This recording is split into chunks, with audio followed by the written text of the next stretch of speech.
Hello audience, let me take you through the restoration of a 1965 Series 2A Land Rover.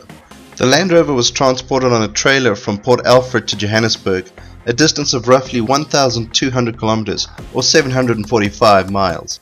This garage was going to be her home for the next 9 months to 1 year, so we started poking around to see what we had to play with. As you'll see, we had our work cut out for us, that's for sure.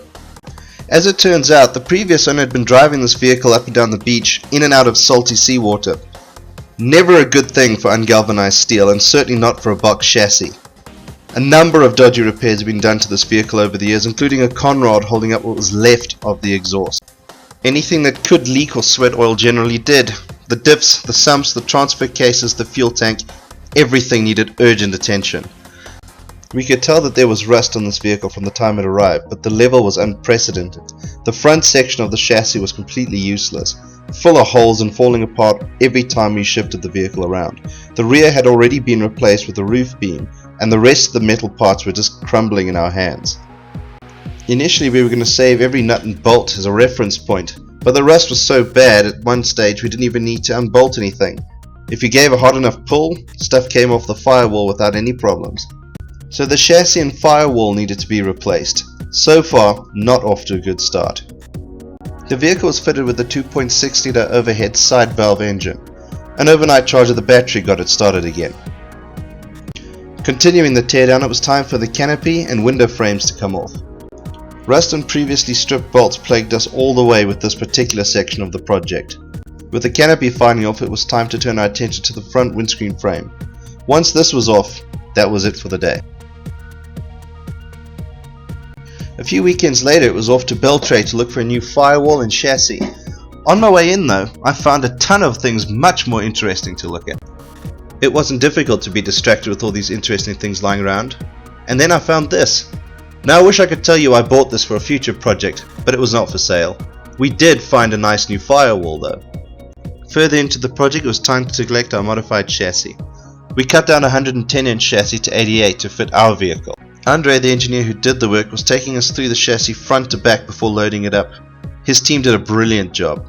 With the finished product finally home, it was time to compare the spec sheet against what we had in the garage. The datum lines lined up, all the measurements were correct. Andre really outdid himself with this particular chassis. This was brilliant. With the major structural components now safely in the garage, it was time to carry on with the teardown. Things went a lot quicker now, because we weren't trying to save any of the nuts and bolts that were giving us so much hassles. We just cut them off or sawed through them.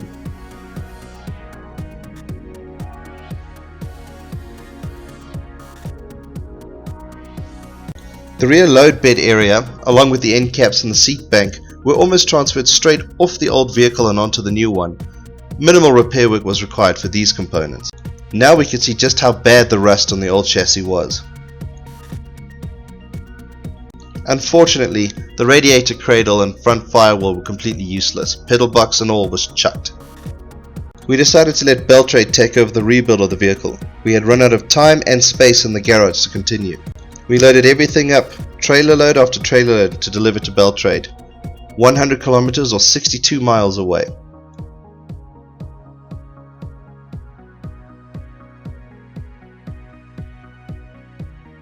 The final trailer contained the new chassis as well as the old vehicle.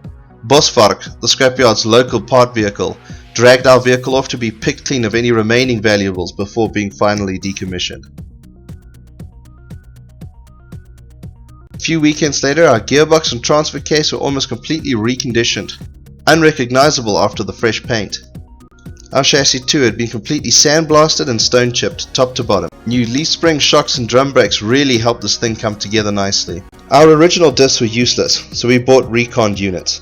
The engine as well was ditched in favor of a 2.25 litre petrol engine. Using this engine means we had to change the bell housing for a smaller type to mate to our existing gearbox and transfer case. Some more jig work was required, and it was back to Andre's for some final prep work. Fenders, doors and load bay had to line up perfectly straight. With Andre's keen eye and very fine attention to detail, every adjustment got it closer and closer to perfection.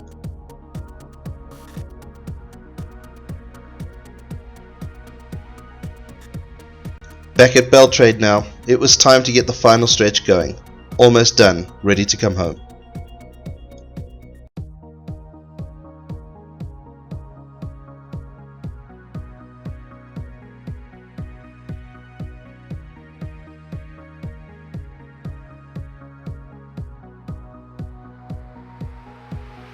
Beltray's extensive stockpile of original parts saw us get a new grille and new rims. Beltray's workshop was able to salvage and refurbish quite a lot of our original kit as well.